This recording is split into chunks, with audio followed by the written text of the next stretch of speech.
Welcome. I'm Tracy Smith, and this is Here Comes the Sun, a closer look at some of the people, places, and things we bring you every weekend on Sunday morning. Award-winning actor Taraji P. Henson is known for playing characters with grit, a quality she certainly has herself. Henson told me she was so determined to make it in Hollywood, she didn't even let a surprise pregnancy in college derail her dreams. Your junior year, you got pregnant. Yeah. Did you think the acting dream is over? No. If anything, that I became fierce in going after my dreams because there was no time to waste now. I have a kid. And now it's not just me anymore. So I don't have time for the BS. Later in the show, Taraji P. Henson on her fight to be paid what she believes she's worth. I still don't feel like I'm getting paid what I deserve. And Today? Today. I haven't gotten a raise or paid. I've been getting the same amount for films since, I think it was Proud Mary. Since Proud Mary, which was what year? 2018 was when I finally got a real quote. I haven't gotten a raise since then. And each and every project that I have to fight for that. You still have to fight. I have to fight for that. Then from Hollywood glitz to the simple natural beauty of Alaska. Conor Knighton takes a ride on the Alaska Railway, which transports locals and tourists alike along a route rich with stunning views. Known as the Coastal Classic Route, this section of the Alaska Railway travels the 114 miles between the cities of Anchorage and Seward in style. Along the way, riders are treated to stunning views of mountains and glaciers. Ever-ready cameras capture sightings of mountain goats and moose. This is the Alaska people travel to see. That's all coming up right here on Here Comes the Sun. It may seem like Taraji P. Henson burst onto the scene in 2005's Hustle and Flow, but her ascent to A-list stardom was a slow, steady climb, full of obstacles along the way, as she told me when we met up in Los Angeles. We're rolling. Here we go, guys. Stepping out on a Hollywood penthouse balcony with Taraji P. Henson, it seems she knows just how high she's come up in the world. That's why I always tell when I go speak to inner city children, I'm always like, just get out of your zip code. Because you go to some of these towns, they've never left their zip code. They've never been downtown in their own city. So how can they dream? Right, right. Boy, you got out of your zip code. I got out of my zip code. Truth is, she's entered the stratosphere. In the musical film version of the classic, The Color Purple, she stars as Shook, a woman who sings, dances, and generally breaks the rules. Now, ladies, I need you to work a little harder, okay? Henson says she actually turned down the chance to play the role on Broadway. Broadway is tough. I don't know if you know, that's 8 shows a week. You know, it's a lot. And because I was trained in theater and I've done musical theater before, I just knew I wasn't ready. I was like, I don't have it. But she has it here. Just another showcase for an actor with talent to burn.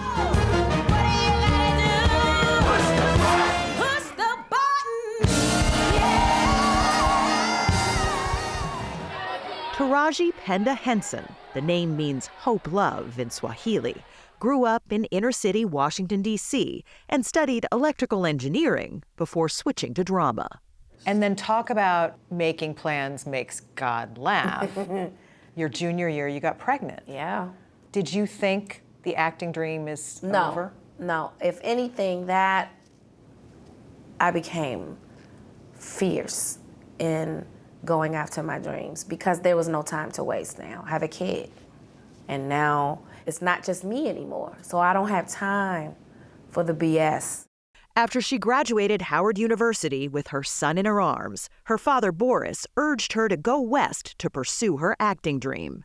And so, with a new baby and only $700 to her name, she came to L.A. and started making the rounds, doing guest shots on shows like ER.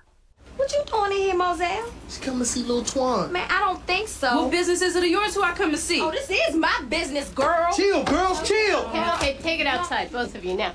Her first real breakout role came opposite Terrence Howard Come on. in the 2005 hit Hustle and Flow as a first-time backup singer on a song about the challenges of a certain line of work. You know it's hard out here for a pimp when he trying to get this money for the rent. She still remembers making Hustle and Flow as one of the highlights of her life. Even if I wasn't in a scene, I would stay on the set all night long just because we were just so happy to be there. I haven't done that since then. That was that special. That was that special. Now I go, I'm done. Bye, y'all. Have fun. You might not recall that the song was nominated for an Academy Award or that it won. The Oscar goes to... It's hard out here for a pimp. Oh, my God. You know what? I think it just got a little easier out here for a pimp. Strangely, it did not get a lot easier for Taraji P. Henson. Her roles got a lot bigger, but her paychecks didn't always measure up. For instance, she asked for $500,000 for a big role opposite Brad Pitt. Like, I wasn't even being greedy. I knew that I was up and coming, but surely I know I can make you $500,000 with my fan base. And did you get $500,000? No. I was offered 75. And then we fought and fought until we got 150. 150. Oh, you seen some pain. Some joy, too? Sure I did. Yeah, that's what I want to hear. But her Oscar-nominated performance, it turns out, was priceless. As was her role in the 2016 film Hidden Figures. It's the true story of the Black women who helped get the space program off the ground, even as they were treated like second-class citizens. What do you mean there's no bathroom for you here? There is no bathroom. There are no colored bathrooms in this building or any building outside the West Campus, which is half a mile away. Henson was riveting as mathematician Katherine Johnson.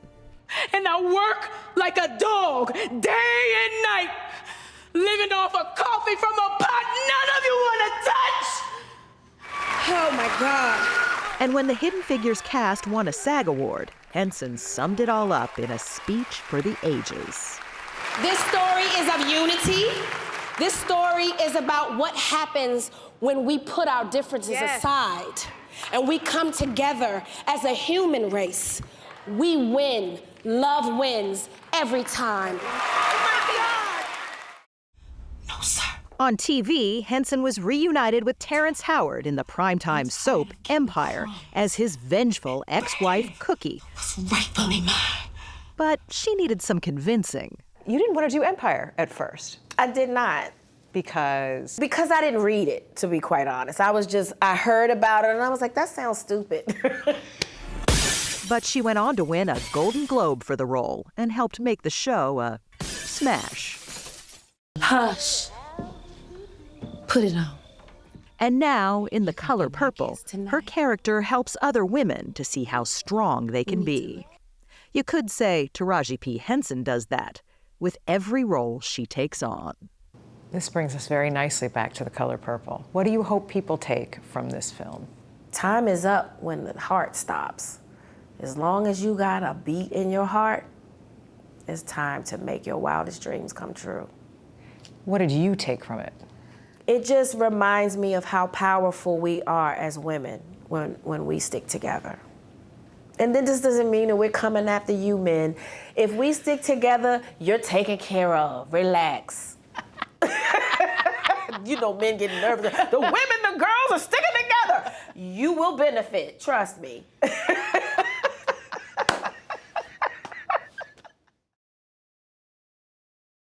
Up next, an exclusive excerpt from my chat with Taraji P. Henson, something you can only see right here on Here Comes the Sun. Stay with us. I always understood that what I'm doing is bigger than me. Everything that we all do as humans in life is bigger than us if we can get out of our way. As promised, here's more from my conversation with Taraji P. Henson. First, I want to go way back to when you were a kid. I love this story that you told in your autobiography. Your dad, back when you were a kid, would say things to you like, "You've already won the Oscar. Yes. You are a famous actress." How did you respond? You know, first of all, when he would say, "You're gonna win an Oscar," I didn't even know really what Oscars were. You know, I was a kid, but that's how he was. He would speak things into me. You know how they say, you know, sow seeds into your child so you can reap a harvest? Well, I mean, that's literally what he did. And if you constantly hear, "You're great, you're incredible, you're the best, you're smart," you'll believe it. I just listened to him and I believed it because I was like, well, if he believes it in me, then surely I should believe in me, you know, and I just wish he was here. The last movie that he was able to see was Hustle and Flow. And he died in 2006, and 3 days later you were singing at the Oscars? Yeah, it was tough. How'd you even do that? I had to compartmentalize what had just happened because he actually passed. He transitioned in my care because we would take turns watching him in the hospital, and I just knew that he was going home that day, and I just wanted to set him free from the pain that I know he was in. If people were telling you, okay, Baby Boy's gonna change it for you, and you kind of said, no, I don't think that's it, what did Hustle and Flow do? Hustle and Flow did, with every job there was definitely a change, for sure. You know, I would be lying if I sat here and said nothing ever changed because y'all are watching. It was a little bit. Yeah, a little bit. I just want my money. I still don't feel like I'm getting paid what I deserve. And today, I haven't gotten a raise or paid. I've been getting the same amount for films since, I think it was Proud Mary. Since Proud Mary, which was what year? 2018 was when I finally got a real quote. I haven't gotten a raise since then. And each and every project that I have to fight for that. You still have to fight. I have to fight for that. What does that do to you? That's why I'm not excited anymore. It takes all of that away. And I know what other people are getting paid. What do you think that's about? It's about me being a woman and a black woman. I still don't think that this town respects what black women bring to the table.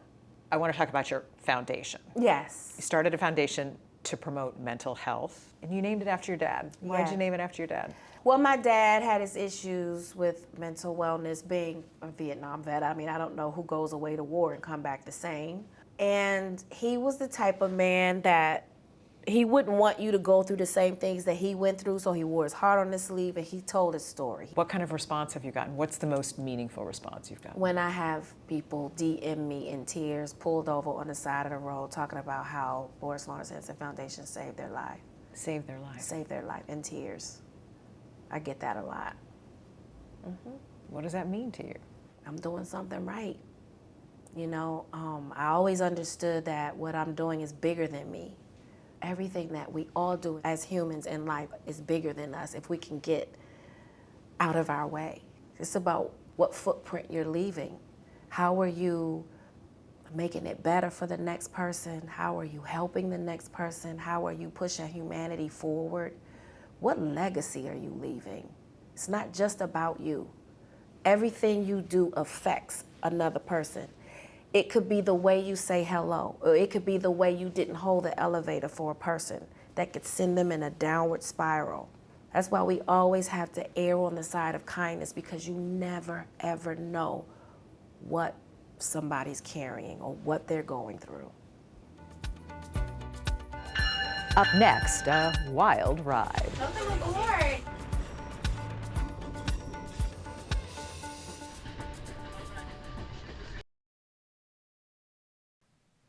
Welcome back. The Alaska Railway is a scenic route popular with tourists, but it's also a reliable way for locals to get to the city of Anchorage. Conor Knighton flagged down a ride, literally, on this iconic train. All aboard! Morning. Welcome aboard. Most of the passengers taking this train are tourists. Let's go. known as the Coastal Classic Route. This section of the Alaska Railway travels the 114 miles between the cities of Anchorage and Seward in style. Along the way, riders are treated to stunning views of mountains and glaciers. Ever-ready cameras capture sightings of mountain goats and moose. This is the Alaska people travel to see. Where are you folks from? Mississippi. Mississippi, long ways from home. Well, welcome. Where do you live? Conductor Warren Redfern has been working on the railroad since he was 19 years old. Thank you so much for joining us today. It's still spectacular because it's different every day. The clouds are different, the sun hits the glaciers different, the wildlife is different. A lot has changed since the Alaska Railroad was completed a century ago. While today the tracks parallel the highway for large portions of the route, rail was once the only reliable way to travel across the state by land. In 1923, President Warren Harding traveled to Alaska, then still a U.S. territory, to celebrate the opening of the federally funded railroad. In this footage, colorized by Smithsonian Channel, Harding can be seen driving the Golden Spike in the town of Nenana, officially connecting Seward in the south all the way up to Fairbanks in the north. Gold was on everyone's mind back then. It really was to open up the interior of Alaska for commerce, so coal, gold, oil, they hoped, freight. They got the train. Aaron Leggett is the senior curator of Alaska history and indigenous cultures at the Anchorage Museum, which is featuring an exhibit on the 100th anniversary of the railroad. So this 1985 to present, these pictures were taken by my dad. Leggett comes from a long line of railroad employees. He worked for the railroad back in high school, but his ancestors were also displaced by it. He's the president of the native village of Eklutna, the only federally recognized tribe inside Anchorage, a city which used to be a small fishing town. I was made very aware from a very young age that Anchorage would not exist the way we know it today were it not for the Alaska Railroad. Today, Anchorage is by far the largest city in the state. But the federal government eventually found that maintaining the railroad, which winds through some pretty treacherous terrain, wasn't cost-effective.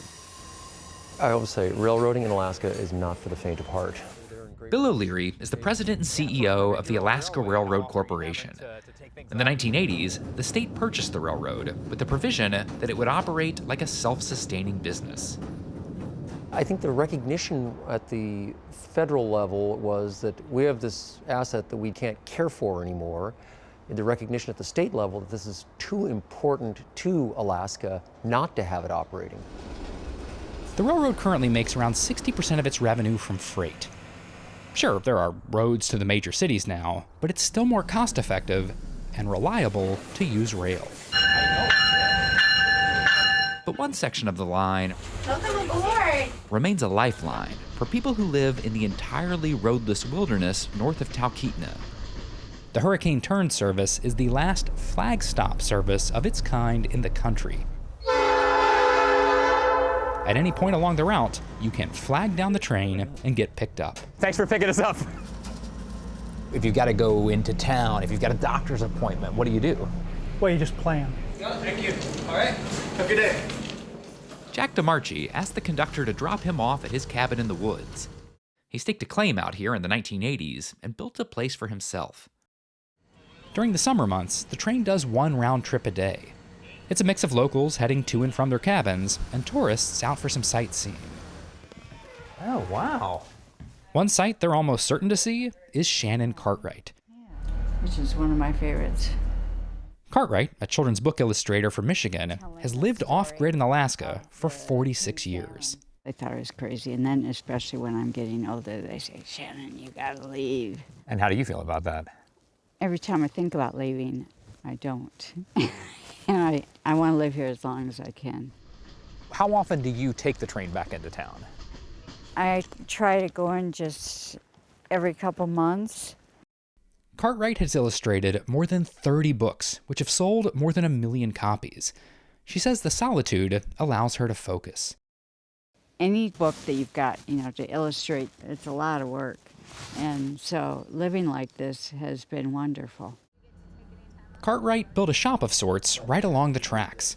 At some point each afternoon, she never quite knows when, the train will come by and briefly stop to allow passengers a quick visit. Thank y'all so much. Thank you for letting us stop Much by. appreciated. Thank y'all.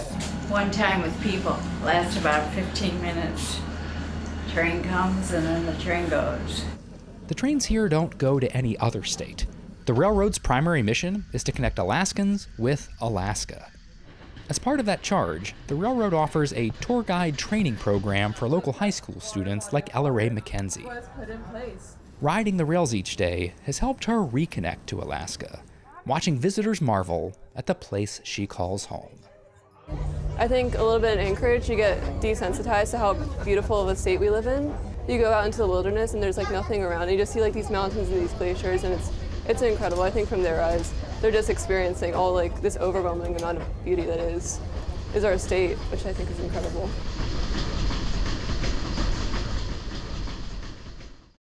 I'm Tracy Smith. Thanks for joining us. We'll see you here next time on Here Comes the Sun.